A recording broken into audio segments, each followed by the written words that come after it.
ایک دور دراز سلطنت میں ایک خوبصورت باغ تھا جس میں ایک شاندار درخت کھڑا تھا جس کے سینے میں سنہری سیب لگتے تھے۔ یہ سیب راتوں رات غائب ہو جاتے اور ایسا صرف ایک پر اسرار سنہری پرندہ کرتا تھا جو ہر رات ان قیمتی سیبوں کو چرا کر لے جاتا تھا۔ اس چوری نے بادشاہ کو سخت پریشان کر دیا۔ بادشاہ نے اپنے تینوں بیٹوں کو دربار میں طلب کیا اور کہا، میرے بیٹوں، ہمارے سنہری سیب ہر رات چوری ہو جاتے ہیں۔ جو بھی اس پرندے کو پکڑے گا وہی میرا جانشین بنے گا۔ بڑے شہزادے نے فخر سے کہا، میں چور کو پکڑوں گا ابا حضور۔ درمیانے شہزادے نے کہا، میرے لیے کوئی چیلنج بڑا نہیں۔ لیکن چھوٹے شہزادے نے خاموشی سے کہا، میں اپنی پوری کوشش کروں گا تاکہ سلطنت کی خدمت کر سکوں۔ چھوٹے شہزادے کا دل نیک تھا اور اس نے اپنے سفر کی تیاری شروع کی۔ جنگل کی طرف قدم بڑھاتے ہوئے وہ احتیاط سے آگے بڑھ رہا تھا۔ اچانک ایک عقل مند لومڑی اس کے سامنے آئی۔ لومڑی نے کہا، سلام شہزادے، میں آپ کے مشن کے بارے میں جانتی ہوں۔ مجھ پر بھروسہ کریں، میں آپ کی رہنمائی کروں گی۔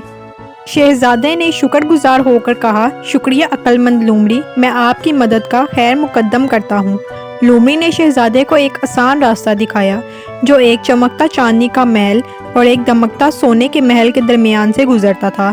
لومڑی نے کہا، یاد رکھو، لالچ سے بچو، سادہ راستہ اختیار کرو۔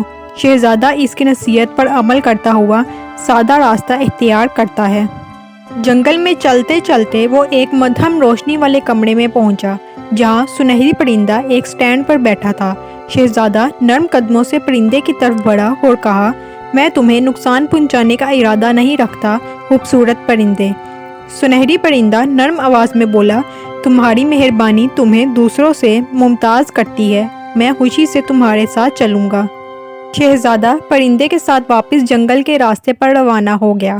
لومڑی نے کہا، یاد رکھو شہزادے، حقیقی قیادت ہمدردی اور عاجزی پر مبنی ہوتی ہے۔ صبح کی روشنی میں شہزادہ اپنے نئے ساتھی پرندے اور عقل مند لومڑی کے ساتھ محل واپس لوٹا۔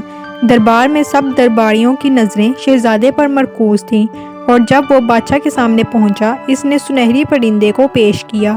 بادشاہ نے حیرت سے کہا، تم نے اسے کیسے پکڑا؟ شہزادے نے مسکرا کر کہا، یہ کوئی جنگ نہیں تھی والد محترم، میں نے صرف اپنے دل کی آواز سنی اور اس پر عمل کیا۔ بادشاہ نے اپنے بیٹے کی ہمت اور حکمت کو سراہا اور اس سے کہا، تم نے ثابت کر دیا کہ سچی قیادت میں محبت اور سمجھ بوجھ شامل ہوتی ہے۔ شہزادے نے نہ صرف سنہری پرندہ پکڑا بلکہ سلطنت میں ایک نیا پیغام بھی لایا۔ حقیقی قیادت دل سے آتی ہے اور وہ دل کبھی تنہا نہیں ہوتا۔ اگر آپ کو کہانی اچھی لگی ہے تو چینل کو سبسکرائب کر دیں تاکہ آنے والی ویڈیو آپ تک پہنچ سکیں اور لائک کمنٹ ضرور کریں۔